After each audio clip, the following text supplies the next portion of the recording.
ఒకసారి ఆ video play చేయ బాబు. బాబు ఆ వీడియో ప్లే చేయి. రప్ప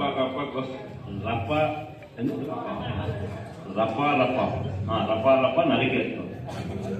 అది ఒక పోస్ట్ అదే సినిమా డైలాగ్ అనుకుంటున్నాను. Cinema dialogue Pushpa cinema dialogue అది. మరి నువ్వే చెప్తున్నావు స్వామి. అంటే ఇప్పుడు పుష్ప సినిమా డైలాగులు పెట్టినా కూడా తప్పేనా? అసలు డెమోక్రసీలో ఉన్నావా డెమోక్రసీలో లేవా స్వామి? మనం మీకు నాకు అర్థం కాదు. అంటే పుష్ప సినిమా డైలాగులు పెట్టినా అంటే గత 5 సంవత్సరాల్లో రాష్ట్ర వ్యాప్తంగా ఈ రాష్ట్ర భవిష్యత్ కోసం, భావితరాల భవిష్యత్ కోసం మనం ప్రతిపక్షంలో ఉన్నప్పుడు మన ముఖ్యమంత్రి చంద్రబాబు నాయుడు గారు, మన యువకుల అధినేత నారా లోకేష్ బాబు గారు, మన డిప్యూటీ సీఎం పవన్ కళ్యాణ్ గారు కావచ్చు, మనం అందరం ప్రతి నియోజకవర్గంలో ప్రశ్నిస్తే కేసులు పెడితే, ఎవరు దాచుకుంటున్న విధానాన్ని ప్రశ్నిస్తే మన మీద కేసులు పెట్టారు. పంచాయతీ వైజ్ గా మనందరి మీద కేసులు పెట్టారు. మన ముఖ్యమంత్రిగా అంటే మన ప్రతిపక్ష నేత చంద్రబాబు నాయుడు గారు ఉన్నప్పుడు అక్రమ కేసులు పెట్టి మరి మన ముఖ్యమంత్రి గారిని కూడా రాజమండ్రి జైలు పంపించి మరి పైచాచిక ఆదరణ పొందారు.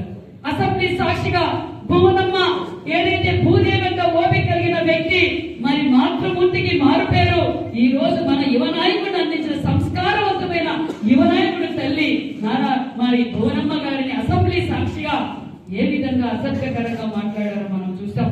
అమరావతి రైతులు, మహిళా రైతులు, భావితరాల భవిష్యత్ కోసం, మన రాజధాని కోసం భూములు ఇచ్చిన రైతుల పైన ఏ విధంగా అసభ్యకరంగా మాట్లాడించారో చూస్తాం. మాస్క్ అడిగితే దళిత బిడ్డను, దళిత సుధాకర్ ఏ విధంగా మరి ఇబ్బంది పెట్టారో చూస్తాం. మన బీసీ బిడ్డ అమర్నాథ్ గౌడ్ని ప్రశ్నిస్తే పెట్రోల్ పోసి అందించారు. ఇదంతా మనం చూసాం. మన యువకుల్లో కూడా మనం అధికారంలోకి వచ్చాం. మరి మనము వాళ్ళ పైన ఎందుకు కక్ష సాధింపు చర్యలు తీసుకోకూడదు అనే ఉద్దేశం అక్కడక్కడ ఆ బాధ ఉంది. ఎందుకంటే మనం అవమానాలు పడ్డాం, అక్రమ కేసులు పెట్టించుకున్నాం. ఈ బాధ మన అందరిలోనూ ఉంది. అందరికీ చంద్రబాబు నాయుడు గారు దిశ నిర్దేశించింది ఏంటంటే, మనం దౌర్జన్యాలకి, రప నడకడానికి, మరి బూతులు మాట్లాడడానికి మనకు ప్రజలు సంపూర్ణమైన మెజార్టీ మనకు అందజేయలేదు. ఈ రాష్ట్రం సర్వనాశనం అయిపోయింది. కొత్త రాష్ట్రంగా ఏర్పడిన తర్వాత అభివృద్ధి చేశాం. మళ్ళీ వైసీపీ పార్టీకి ఒక్క అవకాశం ఇచ్చినందుకు ఈ రాష్ట్రం ఇప్పటికే 20 సంవత్సరాలు వెనకబడిపోయింది. భావితరాల భవిష్యత్ నాశనం అయిపోయింది. మీరెవ్వరే కానీ కక్ష సాధింపు చర్యలకు వెళ్ళొద్దండి, చట్టం తన పని తను చేసుకుంటూ పోతుందని చెప్పిన గొప్ప వ్యక్తి మన ముఖ్యమంత్రి చంద్రబాబు నాయుడు గారు. మనకి అధికారంలోకి వచ్చాం, సంపూర్ణమైన మెజార్టీ మనకుంది. మనం శాతకాక ఏం కాదు.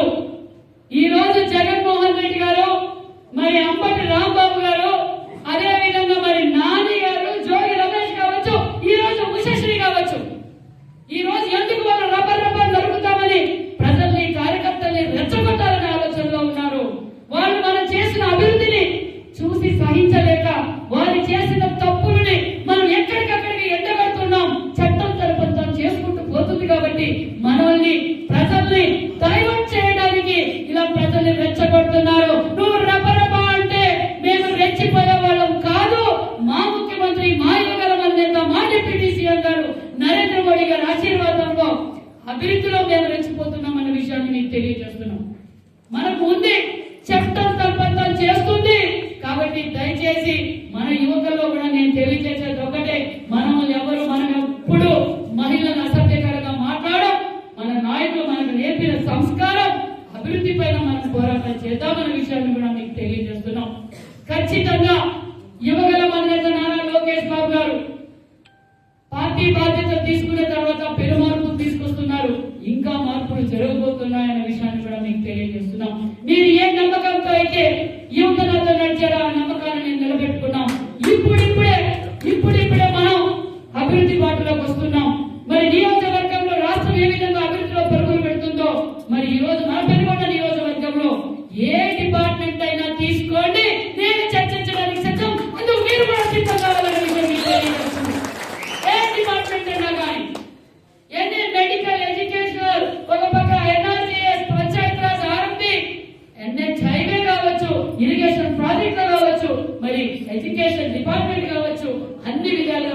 అభివృద్ధి ధ్యేయంగా పనిచేస్తున్నాం. మరి నేను తెలియజేసేది ఒకటే, ఎవరికైనా నేను చెప్పేది ఒకటే, దయచేసి మనం అతి తక్కువ కాలంలోనే మనం చెప్పిన అభివృద్ధి కార్యక్రమాలు, మనం చెప్పిన పథకాలు అన్ని అమలు పరిచాం. మనం చెప్పినట్లుగా సూపర్ 6 పథకాలు అమలు పరుస్తున్నాం. ఎన్ఆర్జీఎస్ రోడ్లు వేస్తున్నాం. ఆర్ఎంపీ పార్ట్ హౌస్ పూర్తి చేస్తాం. మరి ఎన్ఆర్జీఎస్ ద్వారా సీసీ రోడ్లు వేస్తున్నాం, డ్రైనేజ్ వేస్తున్నాం, బ్రిడ్జ్లు కడుతున్నాం, మరి విలేజ్ హెల్త్ క్లినిక్లు పూర్తి చేస్తున్నాం, సబ్ స్టేషన్లు కట్టాం, మరి కొత్త సబ్ స్టేషన్లు మనం నిర్మాణం చేయబోతున్నాం. మరి మరి వృత్తంలో బీసీ గురుకుల పాఠశాల 22 కోట్లతో నిర్మాణం పనులు మొదలు పెట్టాం. బీసీ హాస్టల్ కూడా మరొకటి కూడా నిర్మాణం చేయబోతున్నాం. ఒక పక్క ఎన్నో ఏళ్ళగా సమస్య ఉన్నా మరి ఎన్నో గ్రామాలకు మనం సీసీ రోడ్లు కూడా వేసి పూర్తి చేస్తాం. ఇంకా చేయాల్సినవి ఉన్నాయి, ఖచ్చితంగా చేద్దాం. నేను కోరుకునేది యువత ఒకటే, మీరు ఏదైతే కష్టపడ్డారో మరింత కష్టం, మన పథకాలు, మన అభివృద్ధి గురించి చర్చ జరగాలి. చర్చ జరగాలంటే ఒక మంచి ప్లాట్ఫామ్ మరి సోషల్ మీడియా. మీరు ఎక్కడ కూర్చున్నా మన అభివృద్ధి గురించి చర్చ జరగాలి. నేనైతే క్లారిటీ ఇస్తున్నా, స్థానిక ఎన్నికల్లో యువతకు పెద్దపీట వేస్తున్నాం. యువతకు పెద్దపీట వేస్తున్నాం. మనం కూటమి ప్రభుత్వానికి మనము చేస్తున్న అభివృద్ధి కార్యక్రమాలు మీరు ముందుకు తీసుకెళ్ళాలి. మనం రపరప అనాల్సిన పనుల అనేవాళ్ళు చాతగాళ్ళు. నేను చెప్పేది ఒక్క నిన్నటి రోజు మన యువగల మన నేత నారా లోకేష్ బాబు గారు ఒక్క మాట చెప్పితే నిన్న వైసీపీ నాయకులు ఒక్కరు కూడా గడప దాటి రాలేడు. ఒక్కరు కూడా నేను లెక్కేస్తున్నా, ఒక్కరు కూడా గడప దాటి బయటికి రాలేడు. మన యువగల మన నేత నారా లోకేష్ బాబు గారు ఎక్కడ రెచ్చగొట్టకూడదు, మనం అభివృద్ధి ధ్యేయంగా పనిచేయాలి. భావితరాల భవిష్యత్తు కోసం దేశ విదేశాలు తిరిగి ఈ రోజు పరిశ్రమలు తీసుకొచ్చారు. ఈ రోజు మీ రొంత మండలంలోనే సుమారుగా నా సర్వే ప్రకారం 5,600 మంది కియక్కుపోతున్నారు. మన రొంత మండలంలో ఒక రొంత మండలం నుంచే 10 పంచాయతీ నుంచి నేను ఇన్ఫర్మేషన్ తీసుకొచ్చాను. మరి 5,600 మంది ఈ రోజు కియాకి వెళ్తున్నారంటే మరి పరిశ్రమ సృష్టికర్త చంద్రబాబు నాయుడు కాదా అనే విషయాన్ని మీకు తెలియజేస్తున్నాం. ఈ రోజు అతి తక్కువ కాలంలోనే ఒక పక్క మనం రాష్ట్రం అభివృద్ధి బాటలో తీసుకెళ్తున్నాం. నేను కోరుకునేది ఒకటే, మనం చేస్తున్న అభివృద్ధి కార్యక్రమాలు పడదాం. మన జోలికి వస్తే వదిలే ప్రసక్తే లేదని కూడా ఇక నేను కూడా తెలియజేస్తున్నా. అనవసరంగా రెచ్చగొడితే మనమేం ఊరుకునే ప్రసక్తే లేదు. చట్టంతో పని చేసుకుంటూ పోతుంది. చట్టంతో ఏ విధంగా పని చేయించాలో తెలుసు మనకన్నా విషయాన్ని కూడా మీకు తెలియజేస్తున్నాం. కాబట్టి ఈ సోషల్ మీడియా ద్వారా కూడా మన చంద్రబాబు నాయుడు గారు ఏ విధంగా కష్టపడుతున్నారు, మరి చంద్రబాబు నాయుడు గారి వీడియోస్ వచ్చినప్పుడు మనం షేర్ చేయాలి. మన డిప్యూటీ సీఎం పవన్ కళ్యాణ్ గారు మరి ఏ విధంగా పనిచేస్తున్నారు, మన యువకుల మధ్య మన విద్యాశాఖ మంత్రి, మన ఐటీ శాఖ మంత్రి ఈ రోజు యువత కోసం, ముఖ్యంగా యువత కోసం ఈ రోజు పరిశ్రమలు తీసుకొచ్చి ఈ రోజు లక్షలాది మందికి ఉపాధి చూపించాలని అహర్నిశలు కష్టపడుతున్నారు. మనం ఏం అభివృద్ధి చేస్తున్నామో ప్రజల్లో చర్చ జరగాలి. ఖచ్చితంగా నేను తెలియజేస్తున్నా, మనకు కూడా మీకు కూడా చాలా మంది మాకు కొత్త పెన్షన్లు రాలేదని మిమ్మల్ని కూడా అడుగుతూ ఉంటారు. ఖచ్చితంగా మనం ఈ బడ్జెట్ అయిపోయిన తర్వాత ఏప్రిల్లో కొత్త పెన్షన్లు ఇస్తున్నాం. అంతేకాకుండా మరి కొత్త ఇండ్లు కూడా ఇస్తున్నాం. మన వాళ్ళందరూ అనుకుంటా ఉంటారు, అక్క మన పెన్షన్లన్నీ వాళ్ళు పీకేశారు, మనమేమో పెంచిన పెన్షన్లు కూడా వాళ్ళకి ఇస్తున్నాం, ఇంటి తలుపు తట్టి మనమే వాళ్ళకి పెన్షన్లు ఇస్తున్నాం అక్క అని అన్నప్పుడు చంద్రబాబు నాయుడు దగ్గర మేము అందరం డిస్కస్ చేశాం. పార్టీలకు అతీతంగా ఏదైతే సంక్షేమ పథకాలు అందజేయాలి, దయచేసి ఎవరు పెన్షన్లు తీయద్దని, మనం అర్హులందరికీ కొత్త పెన్షన్లు ఇద్దామని చెప్పిన మరి గొప్ప వ్యక్తి మన చంద్రబాబు నాయుడు గారు. ఖచ్చితంగా మనం కొత్త పెన్షన్లు ఇద్దాం. మీరు అనుకున్నది గ్రామీణ స్థాయి నుంచి అభివృద్ధి కార్యక్రమాలు ఇంకా చేయాలి.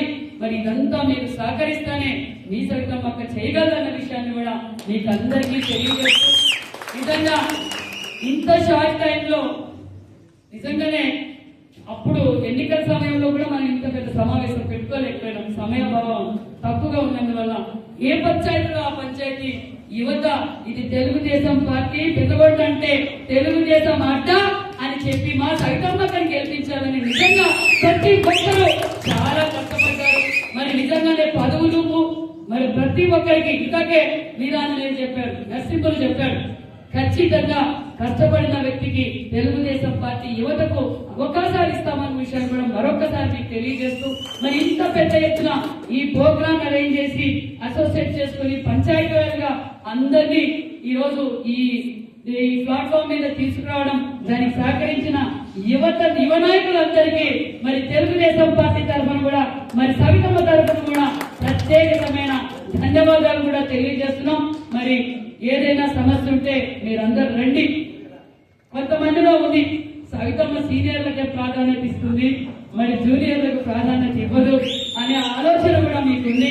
మనకు పార్టీ పుట్టినప్పటి నుంచి పనిచేసిన సీనియర్లు కూడా ఉన్నారు కాబట్టి వాళ్ళని కూడా మనం కలుపుకొని పోతూ భావితరాలకు మనం కూడా భవిష్యత్తుకు పునాదులు వేసుకోవాలి. కాబట్టి మనం వాళ్ళను కూడా మనం కలుపుకొని పోయి గ్రామాల్లో మరి మరింత ఉత్తేజంగా మరింత బాధ్యతగా మీరంతా వ్యవహరించాలి.